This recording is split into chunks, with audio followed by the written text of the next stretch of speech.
when someone says I'm traveling to go and study abroad, the number one question their family members, friends, and then loved ones are going to ask us, do you know somebody there? Where are you going to sleep? Who will pick you from the airport? Have you been there before? So these questions are mostly what people cannot answer. And that's what we are going to help you answer today. You're welcome to the biggest study abroad content platform. It's called The Fred Effect. We are over close to 200 on YouTube, over 200,000 on TikTok. We are also on X, over 50,000 family members. Instagram, we are more than 20,000 family members. And when you check us up on, any other social media platform, you'll notice that over the years, we've been consistent in providing information that will help people who want to study abroad. Today, we are answering the question. If you have your visa available and then you buy your flight ticket, who is picking you from the airport? There are some individuals who have provided a solution to this if you are coming to study in the US. And so if you know somebody who wants to study in the US, this information will be very important to them. And my guest will be talking to us about that. My co-host is Delali, who is in Canada, and then Ben, who is in the UK, and then our guest today is Dr. Daniel Okansi. Delali, how is Canada and how are you doing? Fred, I'm doing very well, and Canada is good. It's very hot. We are in summer now. It's very, very hot, even hotter than Ghana. Yeah. Ben, England will be playing today, 5 p.m. I think it will be 9 p.m. Ghana time. How is the UK? How are you doing? I like your African wear. Yeah, Fred, thank you. I think Norway is trying to prove stubborn. They want to tell England that there's not going to be any way for them. But in the life of Bellingham and Kane, they are also saying that it's going to be possible. So we are just hoping England wins. So if you go to town, you see that there are a lot of pubs that are, in fact, you have the Ghana feel. You can see music is jamming. Even just at my background, people are jamming, just anticipating to watch the game. So I think it's going to be a very beautiful game tonight. Great. So the fortunate thing is that the games are being played in North America. So if you also want to study abroad and these are your target countries, today we are going to talk about how you can easily get a ride to the campus you're going to. If you're going to a place like, let's say, Ohio University is located in Ohio, Southeast Ohio, which is in Athens. That is 1 hour, 30-minute drive from the Columbus Airport, which is in Ohio. If you're coming to University of Cincinnati, the drive from the airport to Cincinnati campus is about 30 minutes. If you're going to University of Kentucky and then you get to Lexington Airport, the drive is about 45 minutes drive, or maybe approximately 30 minutes. So sometimes students who are new to the campus may not have people to help them to get to their destination in terms of the campus. And that's where Dr. Okansi comes in. Dr. Okansi, how are you doing? I'm doing well, and thanks for having me here too. Good. So the conversation will be between Ben, Delali, and Okansi. I'll be at the background. But quickly tell us a little bit of introduction. Who is Dr. Okansi, and tell us about Buddy Ride as well. Oh, so GradCap. Okay. Yeah, I get it. My name is Dr. Okansi. Actually, I've been in the state for almost 14 years now. I came in as with a master's degree, a bachelor's degree from KUST. I did mathematics, and I came in here in 2012. Since then, I've been here. I did my master's and PhD. Currently, I work with Intel. I also do some few consultations for other firms that I consult with. And so the idea is to we came up with this product because of the challenges that I faced when I came into the US. So a team of 4 guys or 3 guys, we came up with this idea that, hey, we wanted to help students that are coming in, which is the GradCap you all know about. Okay. Thank you very much, Doctor. So where do you live in the US currently? Which state and which city? Yeah, so I live at North Carolina. Actually, my company is Intel, but I'm remote, so mostly I work from home. Okay. Any particular reasons or interest that drew you to North Carolina? That's a very good question.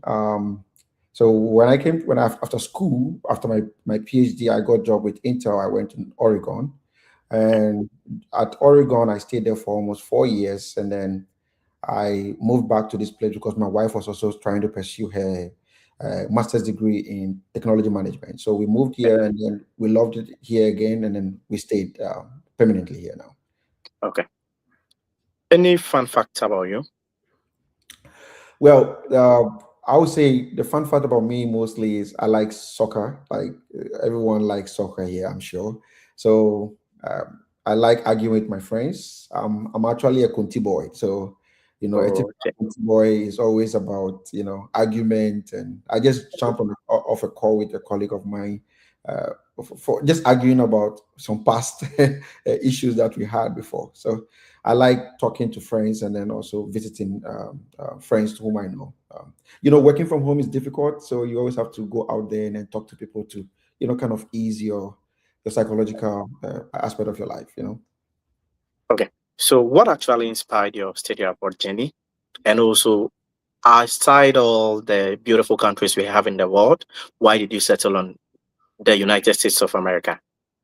Yeah, that's a very good question. So actually, before I went into tech, I had a mentor of mine who is called Marvin, and he was the one who actually mentored me in terms of choosing even mathematics to study mathematics. So whilst doing that, he was kind of like having the opportunity to come to the States. So he told me, hey, if you do well, you perform well, you have the opportunity to also come to the States. So right from the day go, I knew what I wanted to do. At least you need to get not lower. You need to get like second class upper for in a reasonable way. And then you also have to write GRE. So from first year to second year, I was always focusing on, performing well and then getting an opportunity to come to the States. So I actually applied to schools in, I think, UK and I think Germany, but all were like half funds and all those things. But in the States, I got full funding and everything was taken care of. So it wasn't a hassle for me to actually make the choice.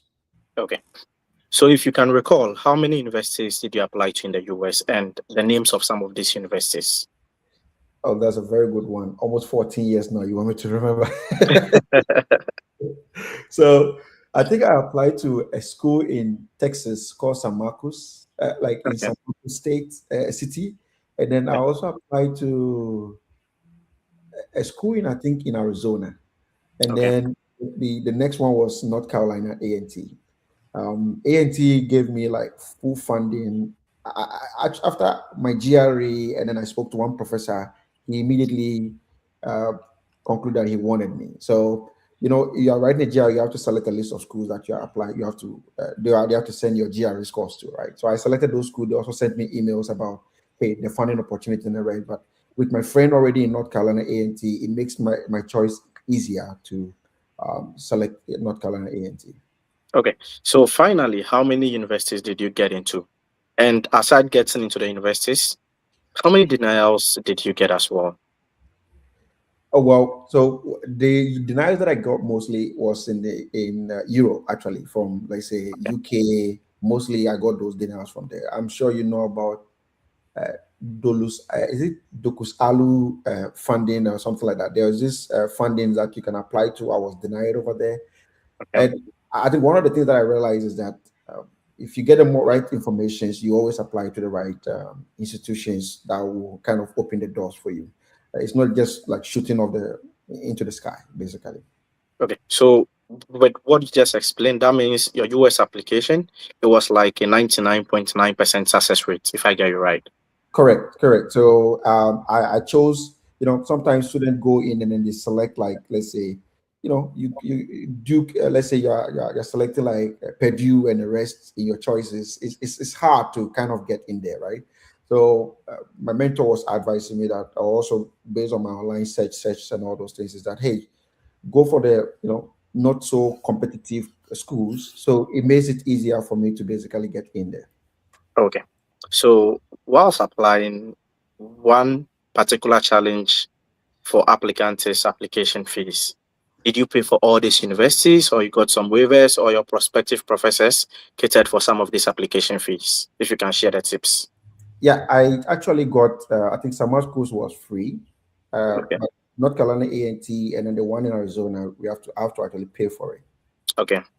But those times, as I said again, I was so prepared for it because after school, during my national service, I was actually saving towards this journey because I knew this is what I wanted to do. So I had Marvin told me, hey, you have let's say $50 for these applications. So you have saved some reasonable amount of money for all of these applications that I was applying to. But I got a free one in between in the process. Okay. All right. So to help our brothers and sisters who are hearing about some of these universities for the first time, is it possible that we run through some of the universities real quick? You might not probably remember each and every one of them, but which ones can you remember? We shared the website so that people can know about them. Right now, I don't have them off head. Right. Maybe I can share with the team so that maybe probably people can get to know about them. But which university did you actually graduate from? Oh, I graduated from North Carolina A&T. I did Okay. both my master's and PhD from North Carolina A&T.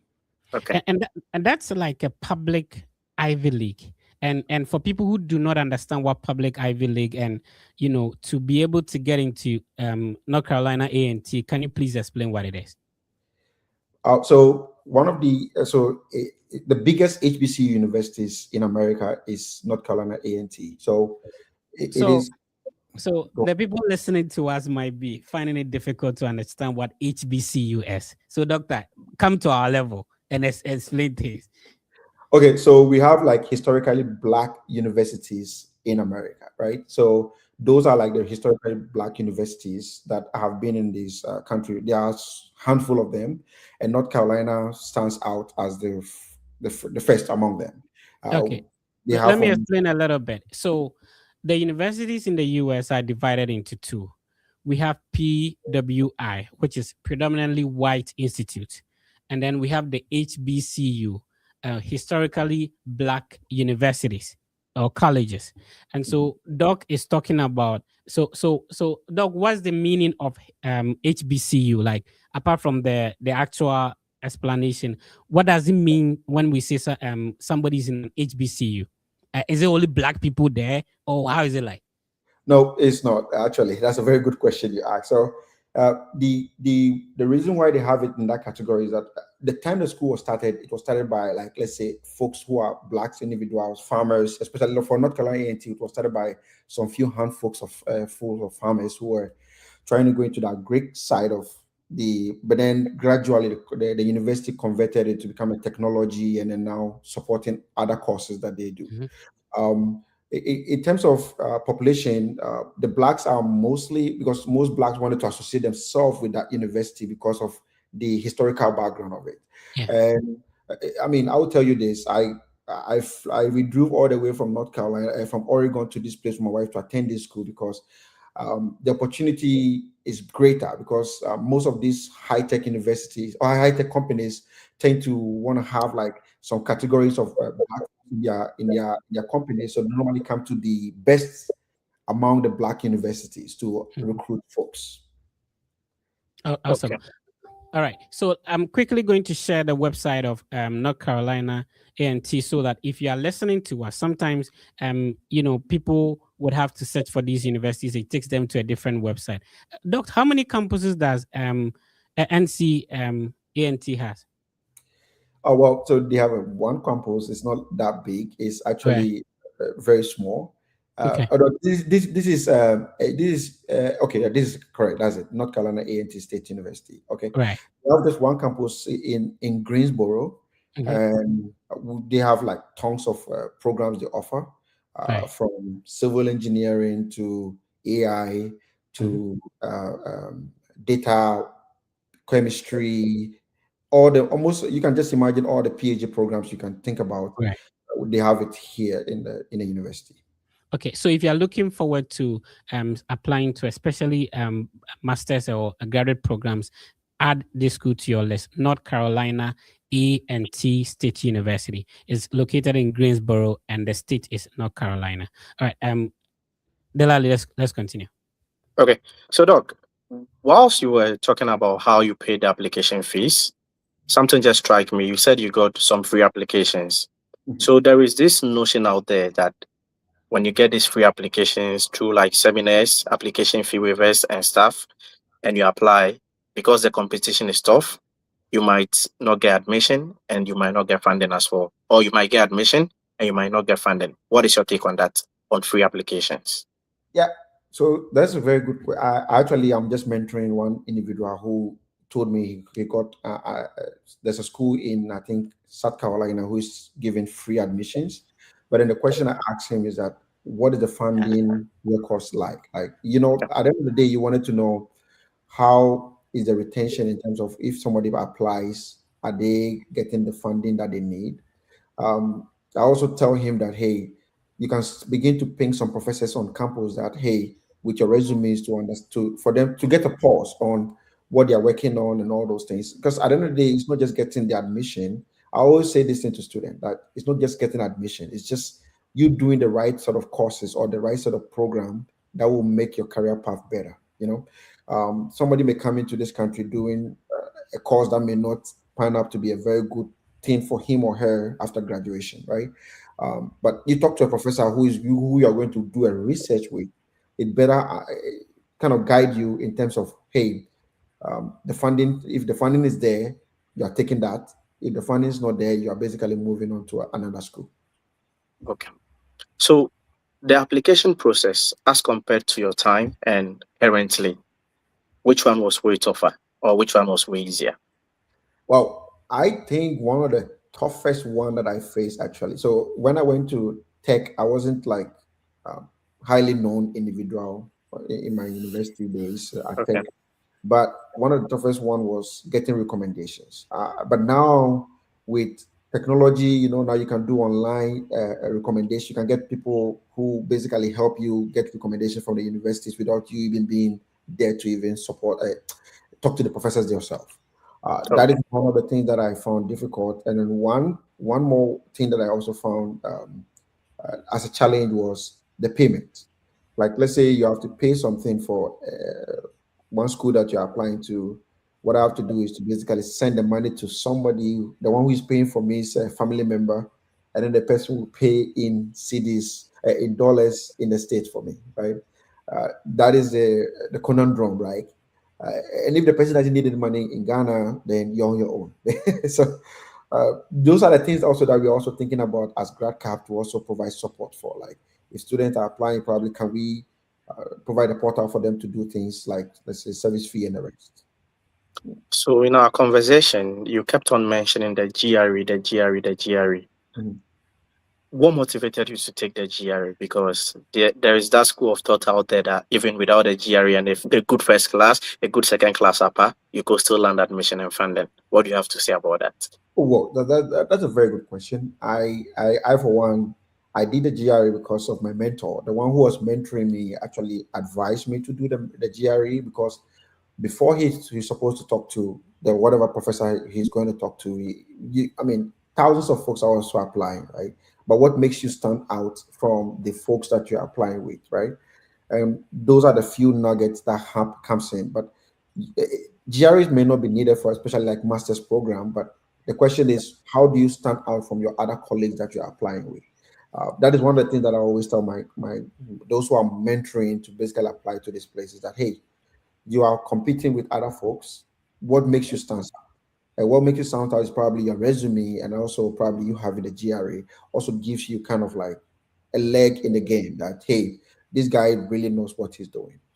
But it doesn't matter that you don't need it, but it just gives you some kind of strong ticket in a way. Or some kind of leverage? Yeah. Okay. So talking about the visa application process, where did you have your interview and how did it go the first time? That's a good one. I had my interview. My interview was just one time, and Okay. I got in by God's grace. I quite remember when I was going for my visa interview. You know, I have to pay for your service fee. I have to transfer money to someone to pay the service fee for. Basically, I will transfer it to a family member, then they will make a payment here for me and the rest. Yeah. I remember very much my family member, one of my brother's my brother's wife's father told me that he has always been traveling, that I have to put on a suit for the interview. And Okay. I was just driving on my way in my trotro, and then I was not comfortable with my tie and all those things. I have to just take it off. I said, man, I cannot just go with it that way. But I would say my interview was very smooth. I was asked 2, 3 questions, and they just gave me the visa. I cannot remember because it's almost like 14 years plus now. I Yeah. cannot remember but I remember it was just like 3, 4 questions that they just asked me, and then they just gave me the visa. Okay. Actually, I'm a chairman, so from a chairman to the U.S. Embassy. Okay. So looking at the whole application process, from admissions to visa process to get into the US, in total, estimatedly, how much did it cost you? So if you talk about in dollars, or you are talking about it in cities? I mean, cities, we can just do the conversion to the USD. Yeah, maybe let's talk it in dollars, because Okay. my time that I did it maybe 1:1, but now it may Okay. not be. Okay. So, Sure. so I think I applied for 2 schools. I paid $10, sorry, $50 each, and then I did the GRE. By that time it was like $120 or so. That Okay. time, and then the service fee was also very reasonable, not like now, which is like off the roof. So those were the 4 things that I have to basically take care of. And I think the service fee was somewhere around 200, maybe 200 or 180 thereabout. And then the visa fee. The visa fee is also a different category, which after you get everything, you have to apply for visa fee actually. All right. So Dr. Kansi has started his study abroad 14 years ago, and now he's here to share his experience. Not only is he sharing his experience, he has developed a platform that is making the entire study abroad experience easier. So if you have your visa approved, if you land in the country, you don't know anybody, you don't know even where to start from, there's a platform that will pick you from the airport, help you find accommodation and stuff like that.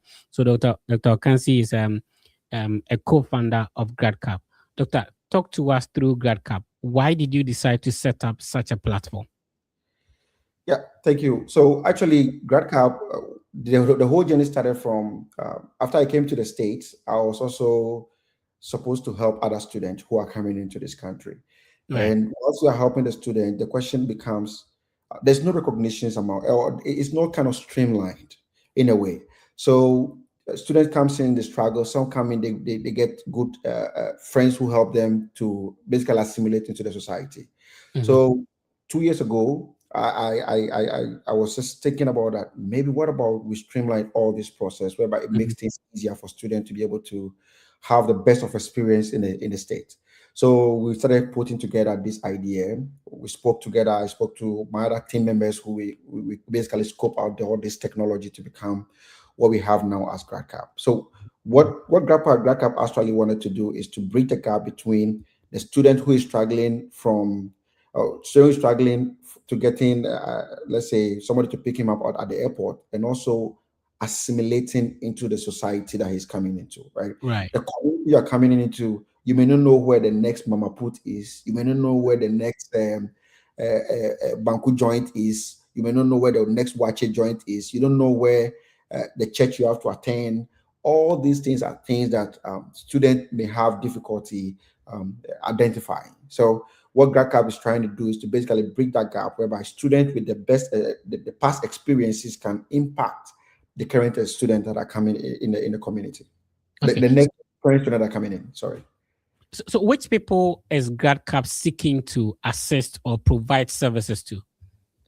So we are seeking to provide services to especially international students who are coming in freshly, and also domestic students who are also moving from state to state. So an example, you may be moving from Ohio State University to, let's say, Oregon State University. You would need someone over there to basically put your head down for like 2 days or 3 days before you get into your own apartment and the rest. So it's not only for the international students who are coming in, but also for the local students who are also looking for the opportunity when they move to another school. Awesome. Awesome. All right. If you're just tuning in, we've been speaking with Dr. Okansi. This is the biggest study abroad content platform. The name is the Fred Effect. And this is your beautiful website. So if I'm a student and I want to move into another university, or I'm coming from Ghana, I'm coming to the US, and I go to this website. Remember, I'll be posting the link to the website in the comment section. Check it out. Do you have an app? How do I navigate this website? How does it work? So we actually have something we call a PWA. So basically, whilst you're on the browser right now, you'll see there's at the top, you'll see it as a open app. On your URL, you see something like open app. So if you click on that, it opens it as an app for you. If also you are using your phone, it basically has the option for you to basically share and then add it to your homepage. I think I shared a PDF, a Word file, a JPEG that shows how to do it for, let's say, a Google, someone who's using an Android phone and someone who's using an Apple, an iPhone, actually. Okay.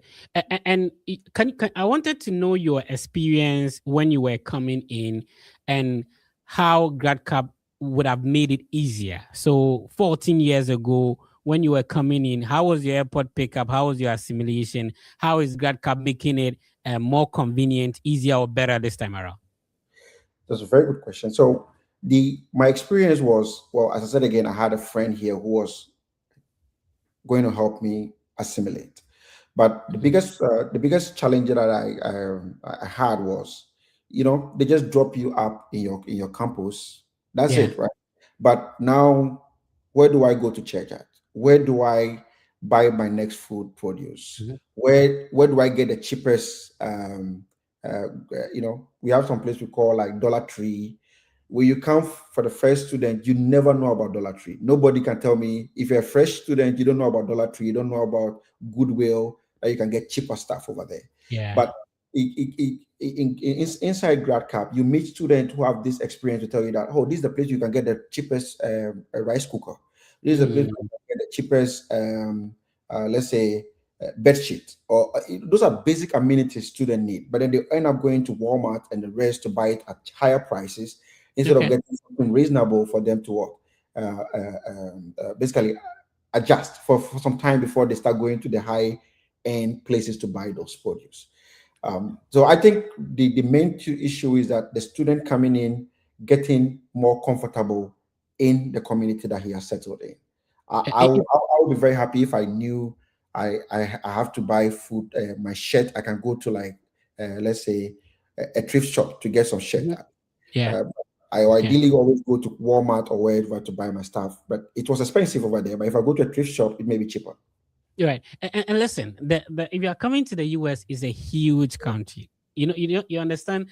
And every state has things that are pertaining to. So there are some stores, you can find them in Arizona. When you come to somewhere Ohio, you will not see them. Even Southern Ohio, there are some shops that you go to Northern Ohio. A typical example, Kroger, Southern Ohio is there, Northern Ohio, Kent State area, Cleveland, those places, you will not see them. So when you are able to connect with somebody who is closer to the state you are, somebody is going to Arizona. If you are going to take advice from your uncle in New York, you'll be missing out. Even Arizona, it doesn't snow over there. They will tell you to pack jackets, and you get to Arizona, you will not use them. So this is a platform that is linking you with people who are already there, who know what is happening there, and don't assume that you might take one information from Iowa and it will work in Texas. So for example, even for filing taxes, Texas do not have state tax.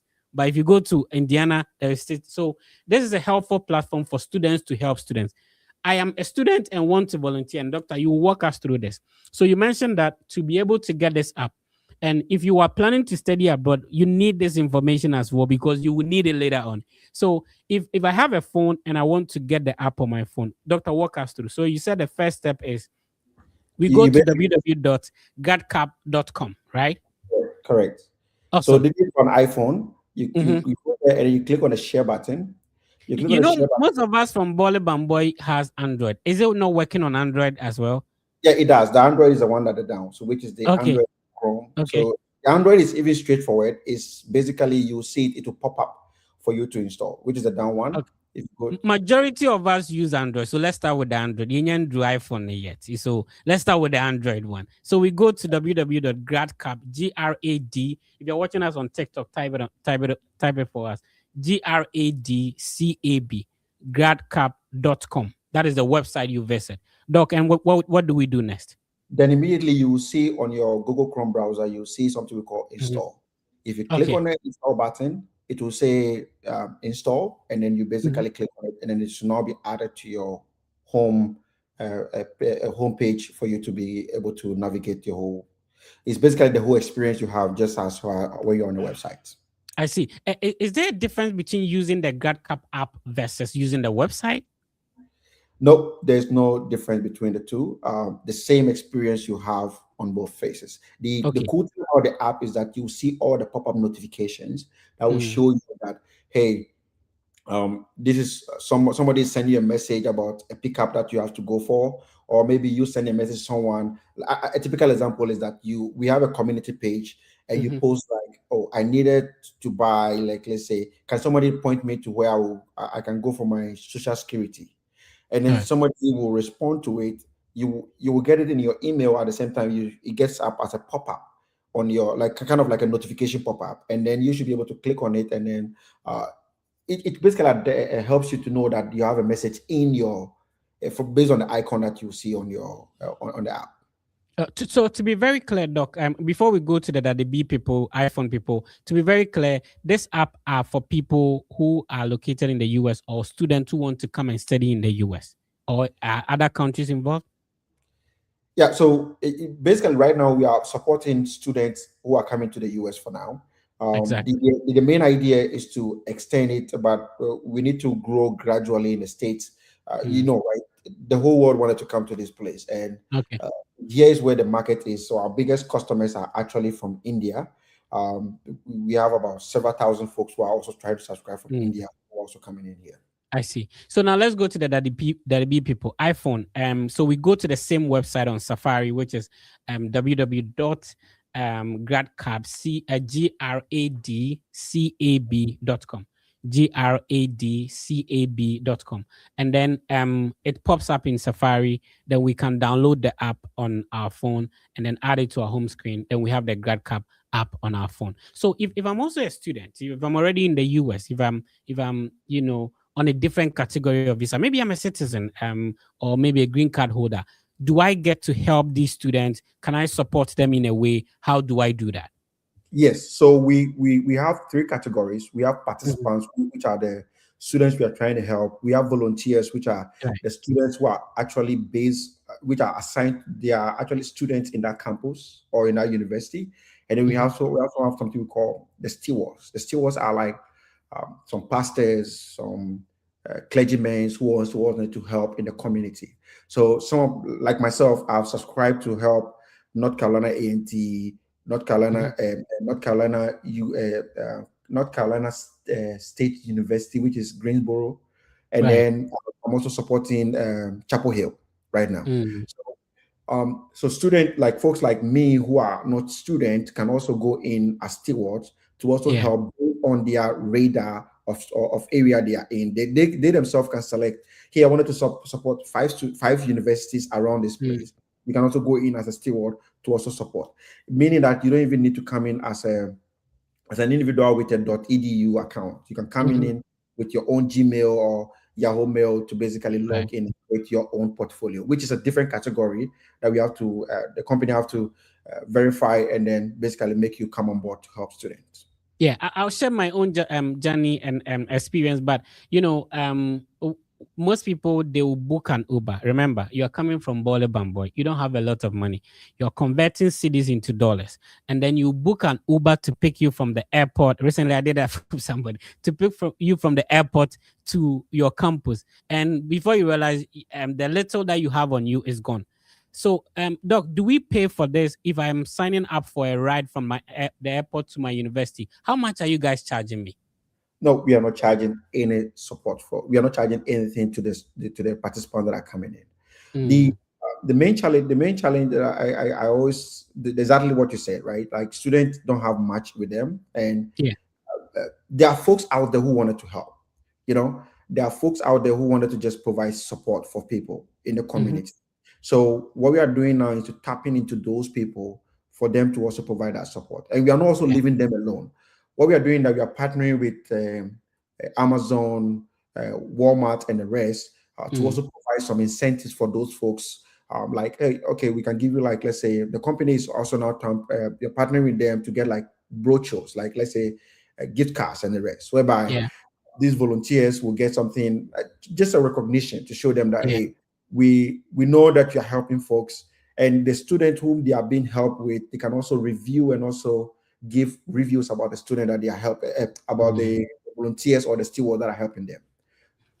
If you have questions, you can send us your questions in the comment section as well. We've been speaking with Dr. Daniel Okansi, an amazing platform to support international students who are in the US and who are coming. If you have questions, let us hear from you in the comment section. And this is the Study Abroad podcast with a Fred Effect. It's simple. There are a lot of people who have been through the Study Abroad process like Dr. Okansi. If they share their experience, their journey, the things they did wrong, and what you can do right, it makes it easier who wants to study abroad. Sometimes there are some of the universities that if somebody do not even mention to you, you will never know about them. And that's what we do on the Study Abroad podcast. We come your way this and every Saturday when it is 5:30 GMT for close to more than half a decade. This platform has been consistently, showing up and pulling up in front of your screens and all that. So thank you for making this platform the biggest study abroad content platform. Talk to somebody who wants to study abroad that if you want to study abroad, you need to follow the Fred Effect on all our social media platforms, and we will lead you on the way. So Ben will come in, but before Ben comes in, we'll be reading some of the comments if you start sharing them. So please, if you have questions for Dr. Okansi, if you have a general study abroad question, you can put it in the comment section. Doctor, you mentioned the university that you applied to or you studied at. Based on the opportunity to coach people, obviously people have been coming to you and all that. Based on opportunity to coach people, what are some of the universities you think you would suggest to people to apply to? Well, so I always tell students that if you are coming in as someone new who people don't know you here, right? Right. So I always tell them that you always go for the low-hanging university that you know that is not much competitive, right? Like there are some universities who are like small community universities, which are very reasonable, but then they are doing good researches. You can go in there. Like, so I'm just mentoring someone who somebody told me that there's a university in Texas called something that I just send it to the person that, hey, just go and apply to that university. Right. So basically, what I'm trying in general, you don't go for the big guns. Like you don't go for Purdue, you don't go for like MIT. You don't go for those big guns. You go for the guys who are lower there, but then you'll be able to get in and then get yourself into a place whereby you now can say that, hey, I wanted to go into, like, let's say Penn State University and all those things, which becomes easy because now you're already in the system. Yeah. But Ben, do you want to come in and do you have some questions for Dr. Okansi before we continue? Yeah, okay. Thank you for the privilege. I want to tackle on ask questions on a few things, but before that, Doug, I think your team is doing a great job that needs to be appreciated. In fact, to engage in this service for free is something that we need to really, you deserve some praises. So on behalf of the Fred Effect team, we just want to say thank you for the great effort you've put into support people to make their settling in easy in the United States. You know, it's not easy traveling for the first time. I think it's one of the experience no one would ever forget, especially if you move out to study. Sometimes you feel like crying, you feel like doing that, especially if you don't get the needed support. So I think the team is doing amazing, and I've been enjoying the conversation, looking at the effort, the time you put in place. So thank you for such a great work. So I just want us to look at some few aspects of the study abroad. So first of all, we would like to know, having stayed in the USA for quite a good number of years now, do you think the program I decide to come and study really matter? Yes, for a fact, I'll tell you for a fact that that is so critical, especially also the professor you're going to also work with. Why am I saying this? I have a family member of mine who made, sometimes you could make some wrong choices in life, right? And you can also make some right choices in life. Why am I saying this? You should know the trend that we are in now. Like right now, we are in AI trend, right? So, I mean, you're either in the boat or you are out of the boat. And if you're out of the boat, we are talking about like gaining good, we are not here to just go to school. You wanted to also graduate and work and make good money and then be able to support families back home. So I would say choosing the right course is so important. I well, I'm always a fan of like someone who say that, hey, this is my passion. I always wanted to follow my passion. I said, okay, fine, but also you put into consideration, would your passion also bring you money or give you good returns after you graduate, right? So those are the things that I always ask folks who are, somebody may come in and say that, hey, I wanted to always do this bio whatever. Then you always be in the lab and the rest. I say, hey, okay, but what about you add data to it and make it like bioinformatics? Do something which will make you stand out so that that industry may be going down, but then you will be kind of up there to compete among your colleagues that you are having there. So I would say the course that you're going to choose is so critical because it also tells whether you may get opportunity to stay or leave. Because at the end of the day, you wanted to get a job. And if you wanted to get a job, you should be doing the hot cake programs that will quickly be able to land you a job when you graduate. Oh, okay. Thank you so much for letting us know. So we have thousands of prospective students who wants to still fulfill their study abroad dream. Now, with this experience, what advice will you give us, especially when it comes to the courses we are to choose and then the state that we are supposed to choose and relating it to our future plans as well? Oh wow, this is a good one. Yeah. So for me, I would say to myself, I when I came into the state, I didn't get good mentors, you know. So those were the challenges that makes me to even come up with this grad cap. The core principle that I believe is that if you get the right folks around you, it makes you make the right choices so that whilst you're growing, you grow in the right trajectory. I didn't know about investment when I came in here. I just knew I'm just going to my school and then, but it was later on that I get to know that I was supposed to be learning more about investments and stocks and all those stuff, right? It's not all about the school alone. You also wanted to know more about what is a life, what do you want to carve out your life to become? Education is the core thing that brought you here, but the exit route supposed to be in your mind every time in and day out. Like, okay, I am in the school. Obviously, you will graduate. So, what is your exit strategy in the next 5 years? Say you are doing your PhD. And if you have that exit strategy clear, I think you're on a good path. But some folks come in and then they just going with the flow without thinking about their exit strategy in terms of, okay, at this year, I want to be good in, let's say, machine learning and AI. At this year, I wanted to be good in this. At this year, I wanted to be good in this. At this year, I want to set yourself some milestones and start achieving those milestones based on the markets, what is happening in the market. And I think that will make you super successful. For me, that is what I think. And I would say most of my colleagues, friends whom I've mentored, who followed what I told them, they are all now doing well in big, big companies now. Oh, okay. Interesting. Now, I think you are still supporting people in the application. Now, looking at the 14 years gap, what do you think has changed throughout the process?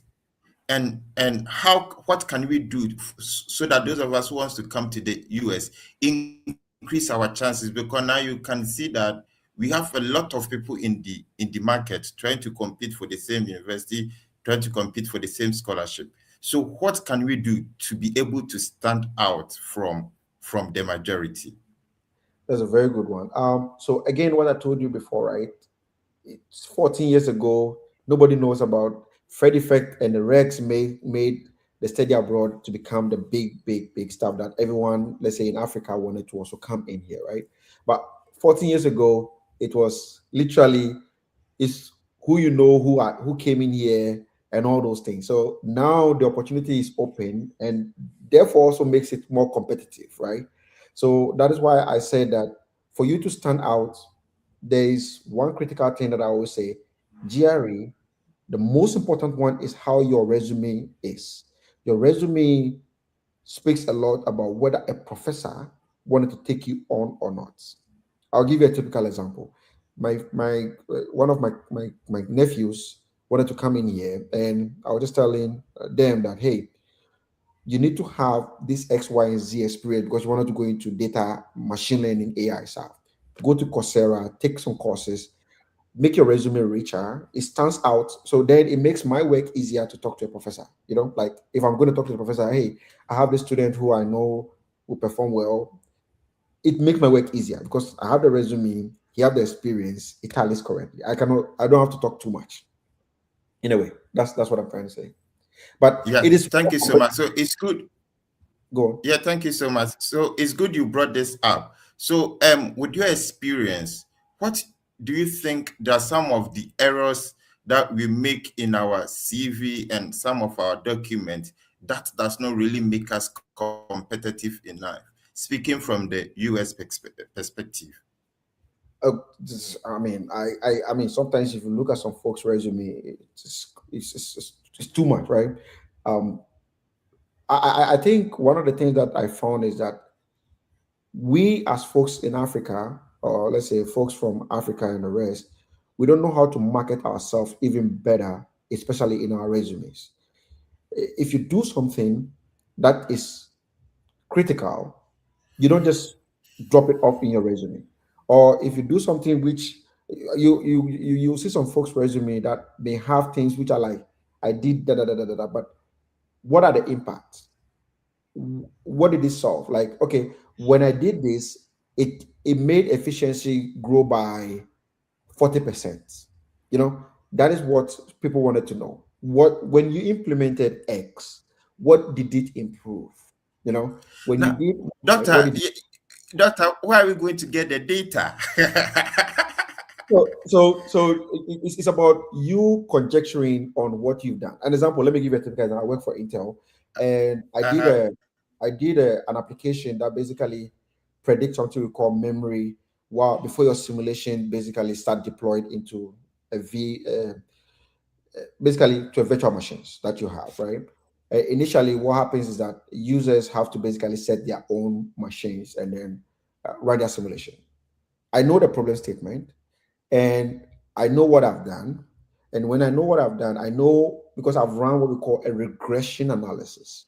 So a regression analysis meaning that your tool against the previous issues that people are facing, you can now strike out the differences that okay, based on my model, my users are now landing on machines perfectly and they are now able to run their simulation on time.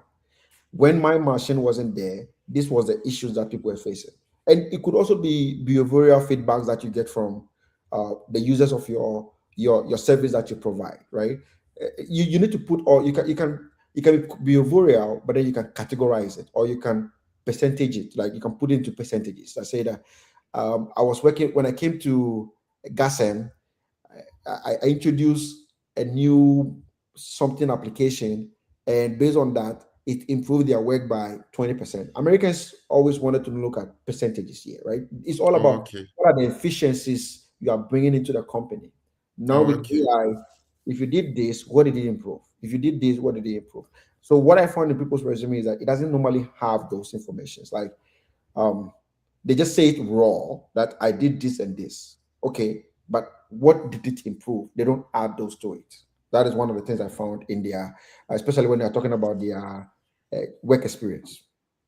Yeah, I think this is a very interesting issue, and as you said, it could be a general problem because those have had the opportunity to look at their CV in terms of this application, you know, what I've been observing is that it is on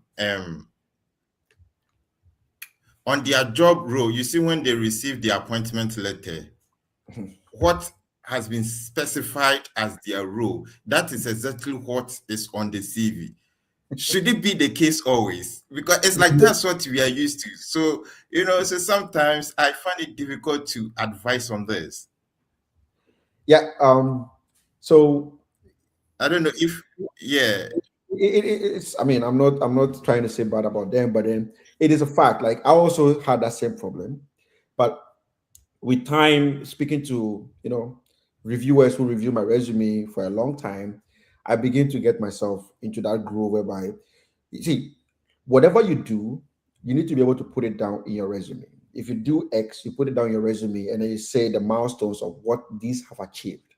If you do that, it makes your resume very rich, and it makes it more relevant. It's not just about the job description, but in the job, what did you do that improve X?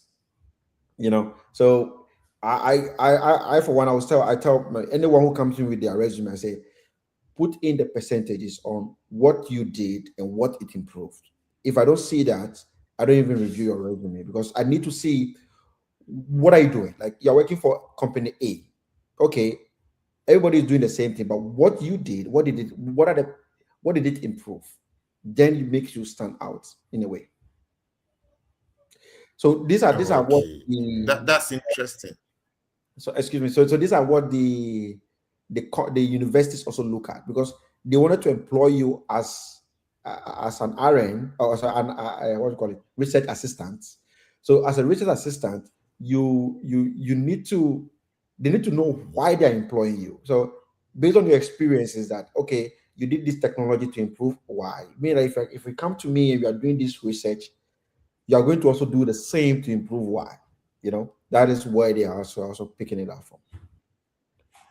Oh, okay. That's an interesting one, and thank you for letting us know. So please, if you are listening to us, one thing we want to cut across today is that, especially with respect to your CV, it's not just about your job description, but the impact of your role. I think, Doctor, this is clear. Yes, it's so clear. Yeah. Thank you. Yeah, Yeah. that's So always what please, I. yeah, going forward, let's try as much as possible to indicate the impact we are making in the job, instead of always copy and pasting the job description. Because now the truth of the matter is that the admission has become very competitive. Therefore, you need to stand out. And to be able to stand out, you should be able to go that extra mile. So before Delali comes in, I think this would be my last question. We just want to know, you've been to US, you went to study, but it didn't end there. You've gone ahead to establish GradCap, and you still motivating us to come. Now you're on the biggest study abroad podcast, sharing your experience, all just to make the process easy for others to join. Now I want to be curious here. Why would you go this extra? Why do you want people to still study abroad? Does it mean that maybe without you being able to study abroad, you wouldn't have become Dr. Okanzi? Can you let us understand the hints, the tricks, so that at least I think this can guide us in our future decision? Oh yeah, thank you so much. I'm from um, a family which is, I mean, if I don't go school, like I don't go be here. Like you have to go to school, right? So no good cry. Like like basically, I have to basically study. So one of the things that I found as an opportunity, especially in the States, is that here success is something that you can easily attain. I mean, people always say that um, here is only the blacks, it's only the whites who can become successful. I said no. Here, if you know the game, the opportunity to become successful in America is off the chart. Is off the chart. Like just recently, I was just looking at the case where an individual who was just a welder for SpaceX is now a millionaire. How would that happen? Not if only in America, right? It's you don't get, especially if you're in the Western. Did you say a welder? Did you say a welder? A welder in SpaceX, when he became an IPO, the welder is now a millionaire. Literally, those who have been joining metals together. Exactly.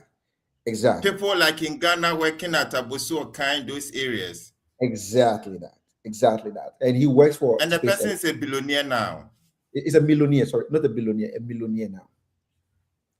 B or M? M.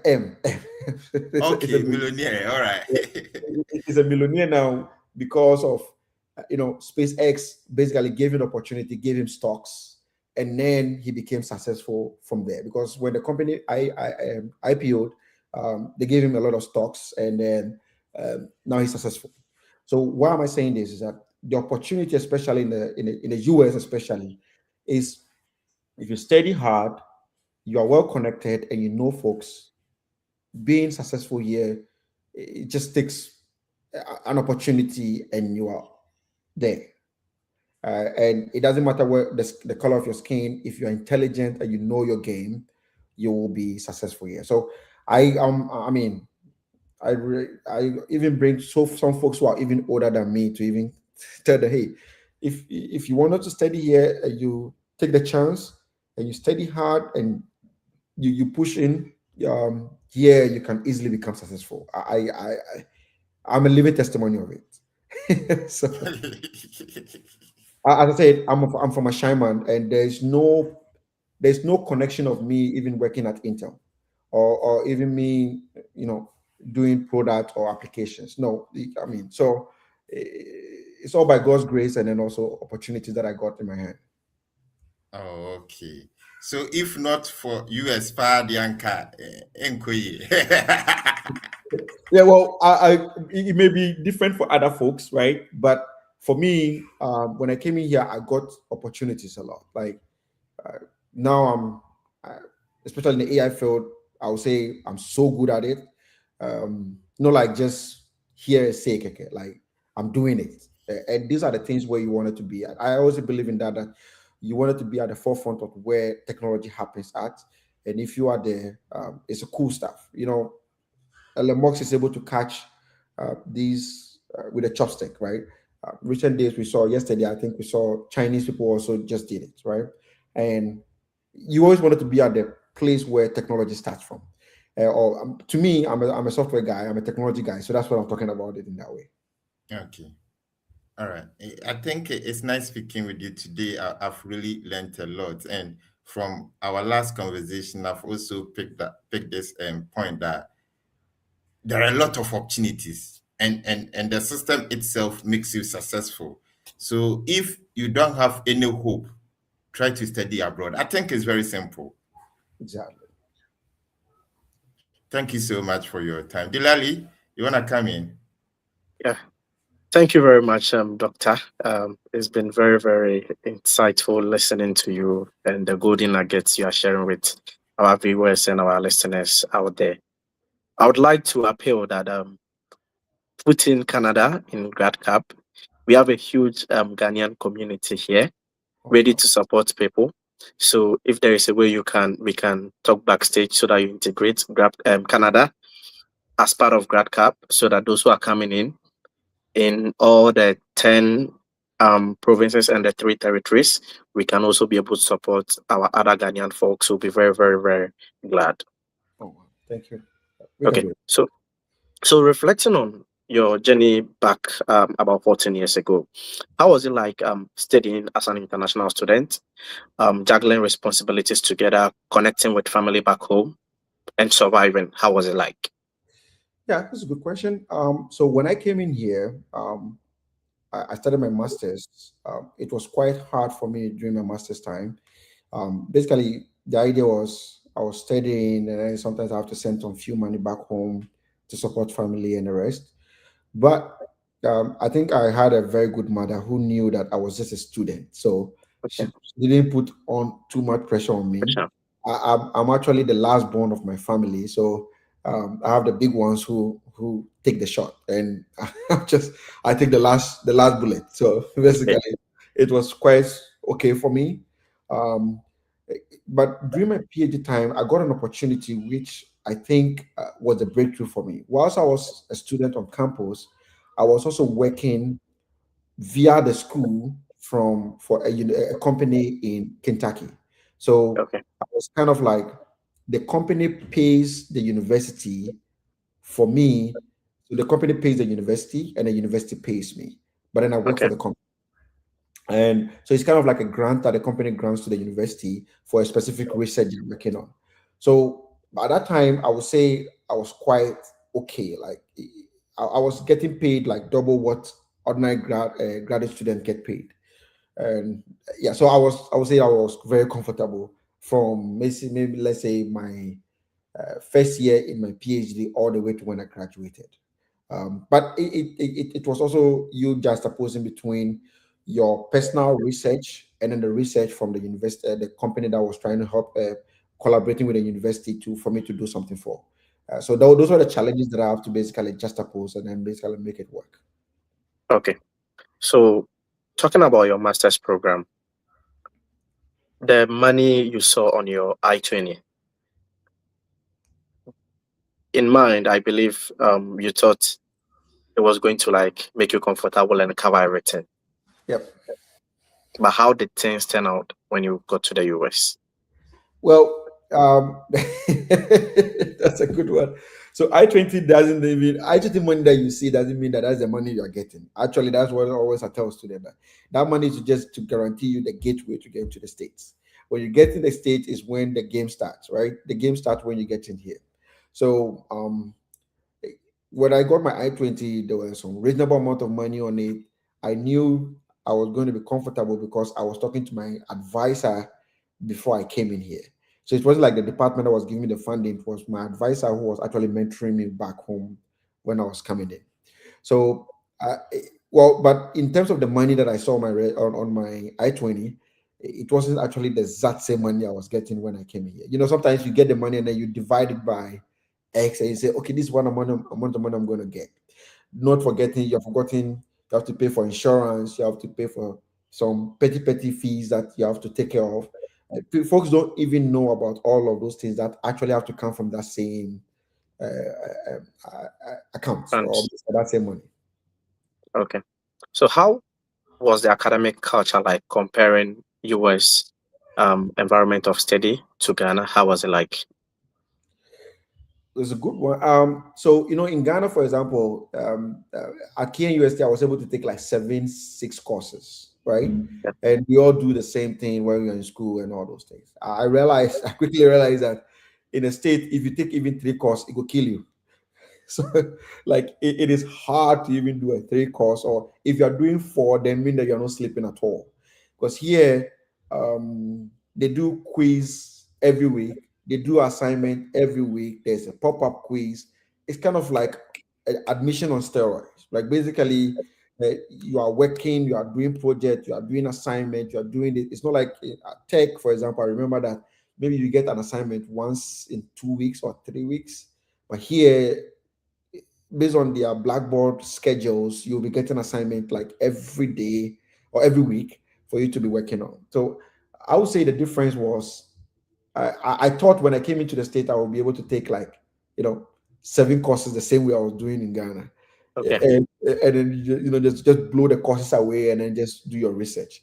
But then I realized quickly that it's impossible to do that 7 courses in a way. So but I always advise students that, hey, if you come in, try to the first semester you do 3, and then you study the terrain to know your fitness level. And then now if you wanted to go for the next semester, you can do it. But you don't just go straight to 4 courses, 3 credit hours courses immediately, because it may drain you quickly. You may think that the same strength you had from KNUST or whatever university, UG or whatever, you can do the same thing here. It doesn't work that way. Okay. So let me take us back once more. There is this question that people keep on asking. So I want to ask if you also did it. Did you email professors prior to applying, or you just went ahead to apply? And what is your take on that? Sending cold emails. What is your take on that?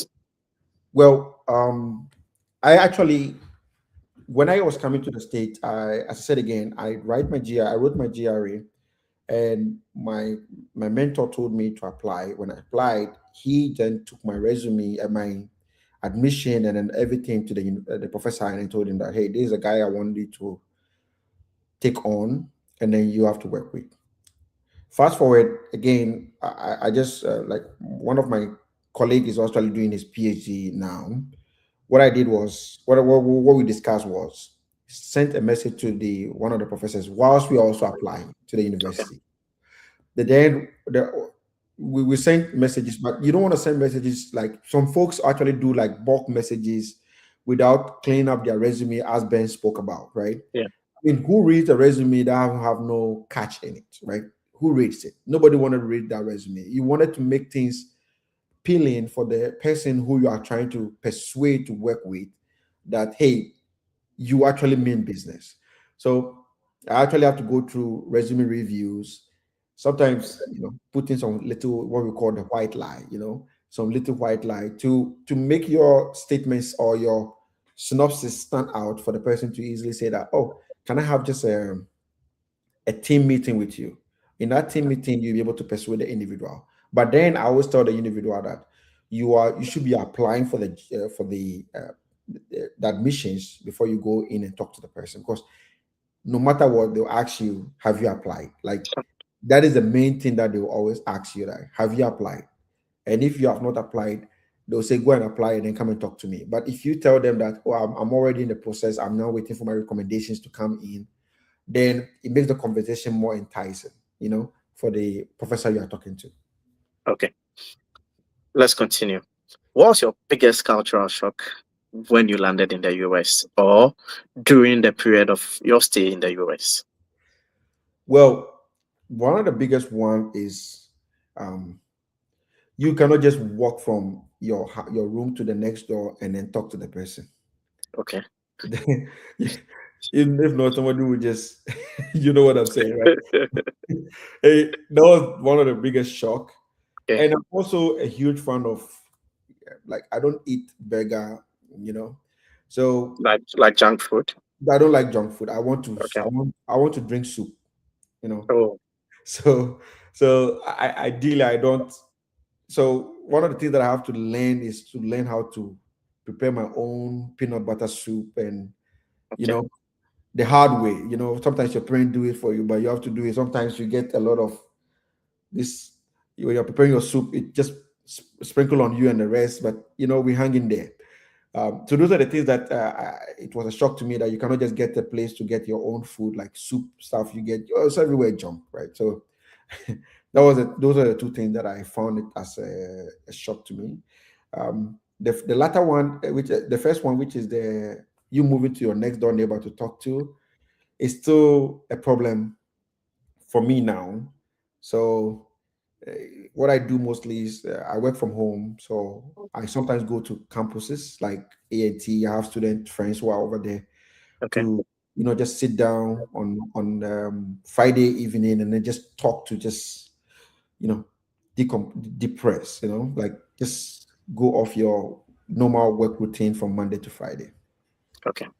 You had a master's degree, which could have helped you earn a job, maybe a good paying one, of course, Mhm. and live the life good. What motivated you to go in for the PhD? Well, my rule may be different from others. My rule was, okay, I have my master's degree, but what happens if, say, today I go back home? Everybody have master's degree in Ghana. Like, master's degree is like, it's now everybody have it, right? Yeah. So what makes me stands out? So the decision I took on myself is, I remember very much that one of my friend who I was in school with, got a job with Gogo, and he was actually persuading me that time that I should join him in Gogo, that which was Okay. like let's say 10 years ago. But I said no. Looking at my situations, I'm also planning of probably going back to Ghana and then just settling in there. Okay. So I had it in mind that without my PhD, I would not be able to, assimilate well, because I wanted probably getting a gig in the universities to teach NRS, you may not be able to get those opportunities. So that was one of the core principles that made me do my PhD. However, it became a benefit for me. It increased my first job salary. Okay. Like a typical human being who have a master's degree may be starting with like 80, but I may be starting with like, in the 6-digit range. Okay. That is basically the difference. Oh, okay. Great. So, do you have plans of going to settle down home someday, or is US forever? Oh yeah, that's a very good one. I actually do. I actually do have in mind to settle back home. The reason being that, again, I was talking about the cultural life here, right? Okay. You grow old, they put you in care home. It's a fact. I mean, nobody should lie to you. Like, Yeah. if you grow old, they'll put you in care home. If your kids don't take care of you, you'll be in care home. And I don't want to be that individual. I wanted to be an individual who will be among society, whereby, talk to people, express yourself, be in a care home, and the rest. So I mean, the time I came in here, I also have it as an ambition, but then I'm also working harder here to also make things successful for my kids and the rest. But for myself, as time goes on, I'll probably go and then sunset in Ghana. Okay. So, you spoke about having an exit plan after school in one of your answers. Mhm. What do you advise upcoming international students and those who are also studying currently? What do you advise them to do in terms of having an exit plan, maybe transitioning into a PR and maybe getting your citizenship, or getting something which will be stronger so that when you go back home, you'll be able to land something which is good paying? What's your advice? Well, so as you all know, the market is changing like every day in and day out. The job market is changing, the demands are changing, and the rest. One thing that I always tell the students that are in here is that try as much as possible to get yourself more relevant in terms of what is happening right now, Okay. and then you start adjusting yourself to meet that demand. Okay. A typical example, when I started my job, that is when machine learning was there. But 10 years ago, or let's say 8 years ago, was when AI became the big one. Immediately, I myself, I'm already in the industry working already, I have to basically transition myself to become an AI expert to also get myself to become more relevant. So why am I saying this? Um, whilst you are growing, or you should always take a stock of yourself at least once every year to know how do you match with the market. I'll tell you what I do every time. Every year, I intentionally push my resumes out there to like these fintech companies like Google, Facebook, those big ones, to see whether I'm still being picked by their recruiters, to see Okay. whether I'm still relevant in the market. Because see, bro, it's a dynamics, right? It changes every now and then, and you need to be ready as time goes on. So what I'm trying to say to them is that take stock of yourself every 1 year, for people to know, for yourself to know that, okay, am I moving in the right direction in terms of my green card? Do I have publications? Am I getting am I getting citations? What is my next year goal? What am I going to achieve over there? Do I need to get myself some certifications if I'm not getting those programs in my department? Like, okay, AI is becoming a niche, but my program that I'm doing, there's no AI in it. Can I get some AI certifications from somewhere to add it to my resume? Should I learn about Copilot? Should I learn about this? Should I learn about this? In that sense, you are taking stocks of yourself. In that sense, you also know, based on the market pulse, you know where you have to move towards. I'm an IT guy, so IT is moving like the speed of light. And if you're not moving in that same speed, you'll be behind and then everybody is gone. So I would say you take stocks of yourself every year to understand where you are for the job market. If you think you are not there, you readjust. Don't be caught up into, oh, there's more years ahead of me. It just comes so quick that you will not realize that 1 year, the excitement of coming to America, the first one month, 2 months, you are still there calling family members. But man, hey, just now you are here. What is it? What is the exit plan? You should be thinking about, hey, because your success doesn't come from just getting admission to the university. It's also about you getting a better job after the school. Okay. Looking back at the time you transition into a permanent resident, and now, is this still difficult for international students, or it is easier? I would say it is still easier. I just spoke to a friend of mine 3 days ago who just got his PR, basically NIW approved, and with no RFE and everything. Just live the clean life, do the necessary things, especially like whatever. See, the whole thing is that you need a document to apply for your NIW. Work towards those documents that will make you make it ready immediately after school or maybe during school for you to apply for the green card. The first day you land here, I mean, people talk about you can marry somebody too, but then you can also do it by yourself. So just think about like, what is my exit plan? You know, you have to publish papers. You start doing it. When I came in, I knew I have to publish papers to get my green card. If somebody is writing the research work, I just go and then pitch and then say, oh, I can write some part of your code for you to do something. You just add me to it. I can help you write some part of your code. You just add me to it. You are still an author to that paper, and that helps you a lot in your process. Okay. Do non-STEM students also stand a chance in the US when they come? Yes. The one I'm talking about, which right now I'm talking about, which is the one I'm talking about who got admission, who got the NIW, kind of not a STEM student, but then he made it. You know, everyone have the chance. I believe one thing, and people always say that. Why do I believe that? Americans will not throw away talent. For a fact, they would, especially in the States, for example, they will never throw away talent. In Canada, the same thing. In UK, the same thing. They will never throw away talent. Everybody want the best of the best in their society, right? So I believe that strongly. If you justify yourself on why you need to be here, it's not going to even take them 1 minute to make the decision. Okay. Someone sent a personal question and is asking that he already has a master's in Ghana and he still wants to come in for a master's in the US. What is your take on that? The question is, does he need another master's, or does he want to go straight to the PhD? Why does he want to do another master's? Is it because he's not getting admission into the PhD program? Maybe.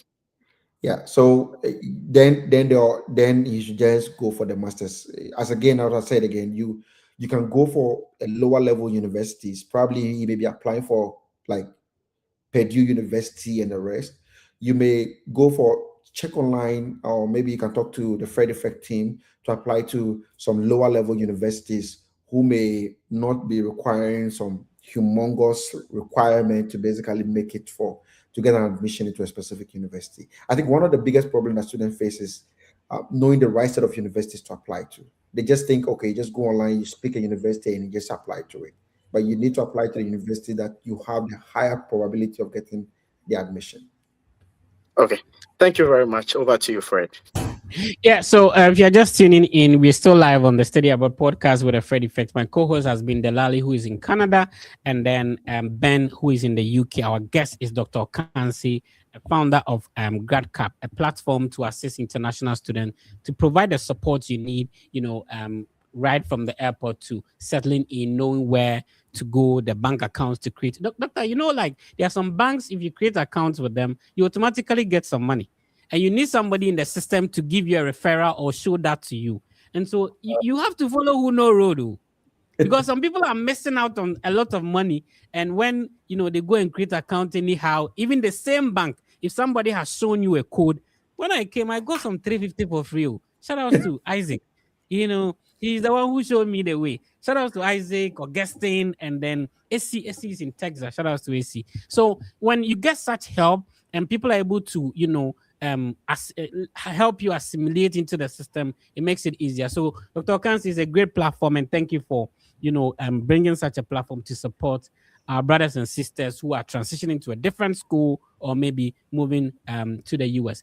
Right now, if you want to talk to the Fred Effect team, it's simple. Just send us a message on Instagram. We'll be happy to respond to you. Next week, we'll be coming your way with another insightful episode. We come your way this and every Saturday as well.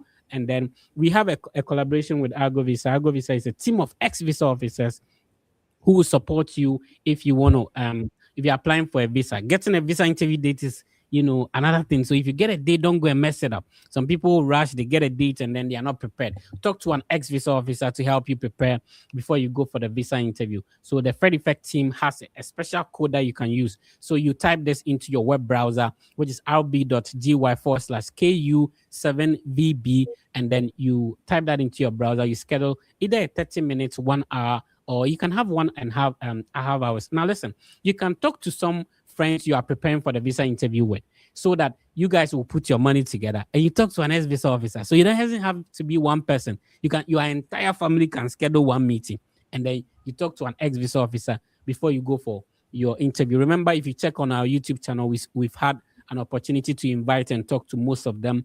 The ex-visa officers, they drop gems that will help you with your visa preparation as well. To help you pay for your service fee, the Fred Effect team does that. So we are a trusted brand. We've been in the game for close to 10 years now. And so we've been paying service fee for a lot of people. Just send us a message on any of our social media platforms.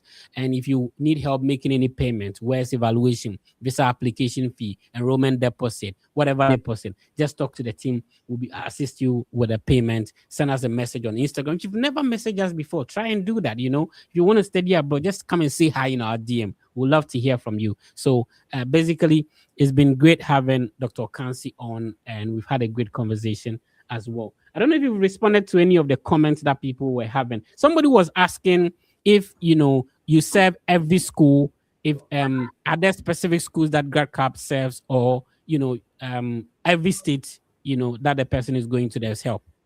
Yes. So we serve literally every school right now. Yeah. We have about almost 150 universities which are already on board the platform, and we are still trying to grow this list of universities. So whenever we get a message or on our messenger, we have a chat room whereby people can request, and they said, okay, hey, we are not seeing this university, can you add it? So then we go ahead and add those universities to it. And we basically quickly get some folks who are like, most of now we are, not all the universities that we have volunteers right now. So we are mostly, some of them we're relying on community, or which is the steward section of the application for them to provide support for them. All right. So 14 years ago, Dr. Okansi made a transition from Ghana to study in the US, and he's doing amazing, working with bigger companies and now setting up a platform to help people who are going through similar route. Somebody came to study 14 years ago. Study abroad did not start today. Some people studied abroad when some of us were not even born. Kwame Nkrumah and co studied abroad. So study abroad is like as old as Adam, right? So it's possible you can also do it. You just have to understand how the process works, and you're good to go. Doctor, what will be your final words to everybody who tuned in and to listen to you today?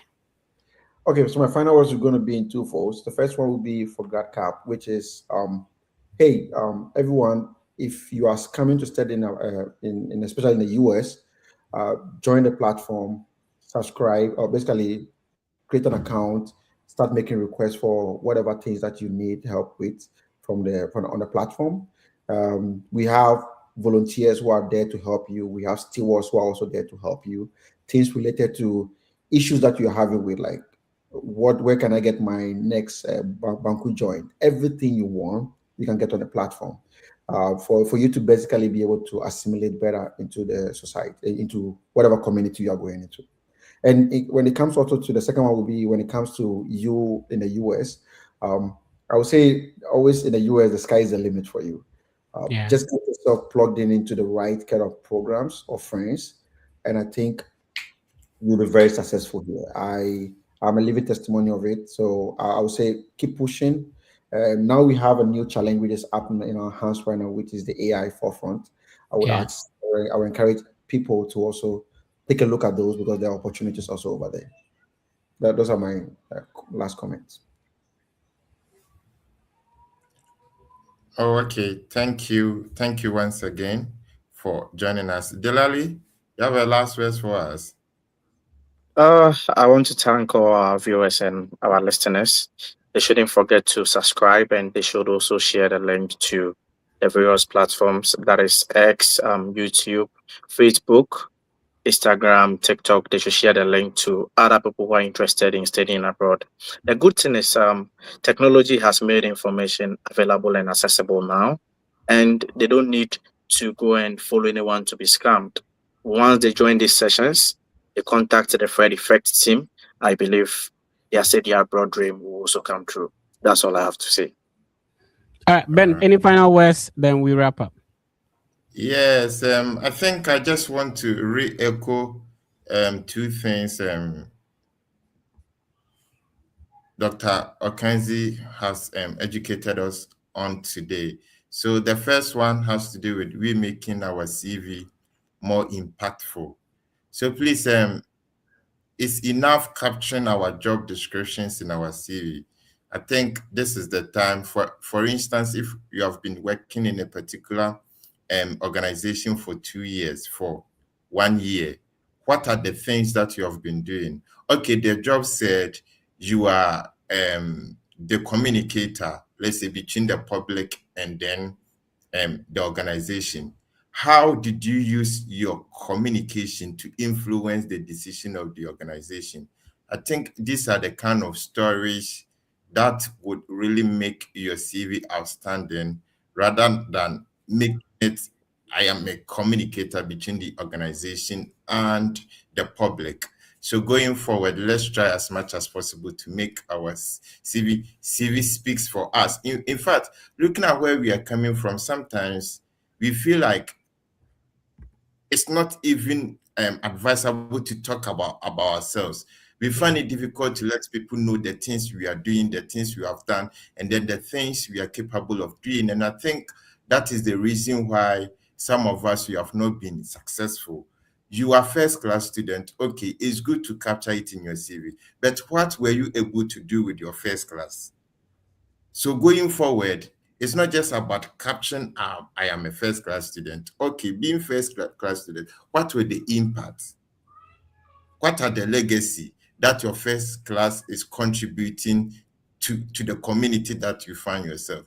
So if we're able to reposition our CV in this kind of format, I think it's going to help us, not even in our study abroad journey, even in our job application as well, because the other point that we need to understand is that it is not also just about traveling to study abroad. You need to have the other plan. Are you staying? Do you want to come back home? So all these things should be part of the initial plan so that at least when you are in and you have in mind that, oh, okay, maybe this is a nice place for me to settle in. Nobody is forcing you to leave. But if you have the plan, oh, okay, how can I position myself so that if I intend to stay in, maybe I'll be able to secure the right job for myself, then this information comes in. So please, let's try and then share this podcast. I think it's one of the fantastic podcasts I've ever joined. And Doctor has really exposed us to a lot of things that if and only if we're able to put it into practice, I'm sure our journey is going to be 100% successful. So thank you all for joining us. God willing, next week we shall come on your way. So Fred, over to you. Thank you so much. Great. Look, thank you, Dr. Okansi. Thank you for coming in. Thank you, Delali in Canada. Thank you, bro. And then thank you, Ben, for being with us as well from the UK. So remember today, the World Cup is still ongoing. Ghana is out, but the World Cup has not ended. And then today, England will be playing, let's see. So today, England will be playing, let's see. Okay. England is playing with Norway, and then that match will be happening in Miami. Remember, we are doing the World Cup edition of the Study Abroad podcast. So England is playing with Norway in Miami. Miami is located in a state called Florida. Do you know that almost every university in Florida you can apply to it at the application fee will be $30. If you, listen to this. We are using the World Cup to educate ourselves. Almost all the universities in Florida, it's either it's for free. So if you want to apply to Florida State University, application fee $30. Florida International University, application fee $30. So almost all the universities in Florida, the application fee is just $30. So if you have like $90, instead of spending it on one university, you can get 3 Florida universities to apply to. And of course, Miami is very popular. People know there's Miami University as well. There's University of Miami. That one is in Ohio, but Miami University is also in Florida. So let's look at some of the universities located in Florida that you can target or apply to. And when I finish, I'll come to Argentina, Switzerland game as well. So you can check out University of Florida, UF, and then you can check out Florida State University. So University of Florida is located in Gainesville in Florida. And then Florida State University, huge university, is located in Tallahassee, is also in Florida. And then University of Central Florida, put it on your list, is located in Orlando, Florida. And then we have University of South Florida, which is located in Tampa as well. Then there is Florida International University, based in Miami, where the match will be played. So it's a beautiful city. Florida A&M University, that one is also located in Tallahassee. So in one city, we have Florida State University and we have Florida A&M University. So you can look at University of Miami, University of Tampa, Rollins College, and all that. So study abroad, the World Cup edition of the study abroad. Now let's check out the next game will be between Argentina and Switzerland. So Argentina and Switzerland will be played in Kansas City, Missouri. So Missouri is also another wonderful state, and they have incredible universities. The other time I traveled through Missouri, I visited Missouri S&T University in a city called Rolla in Missouri. So amazing place. You can check out Washington University. Is located in St. Louis, which is in Missouri. You can check out University of Missouri as well. That is the flagship university. It's located in Columbia in the state of Missouri. St. Louis University is also located in Missouri. And we have the University of Missouri, Kansas City. Kansas City is where they'll be playing the match. So there's a university there. There's also Missouri University of Science and Technology. That's where I visited. It's located in Rolla. I took a lot of videos. I'll be sharing them on TikTok very soon as well. So the World Cup edition, as you watch the World Cup will be over, but you have to study abroad. So World Cup edition of the Study Abroad podcast. Please be positive and know that everything will be fine. Listen, there are a lot of negativities you can talk about when it comes to studying abroad. It's expensive. It's frustrating. I'll be denied a visa. When I apply, they don't give me admission. I've been denied. I get admission. I don't get a scholarship. Listen, nothing good or nothing good comes easy. If it is hard, that is why it is worth pursuing. Your life is going to change. Some of us, you see how people take some medicine and they go like, oh, it has cured me, it has healed me, and they'll recommend it to you. But some of us, study abroad has changed our life. That's why we continue to recommend it to you. The name has been The Fred Effect. Please be positive. Everything will be fine. We'll see you next week.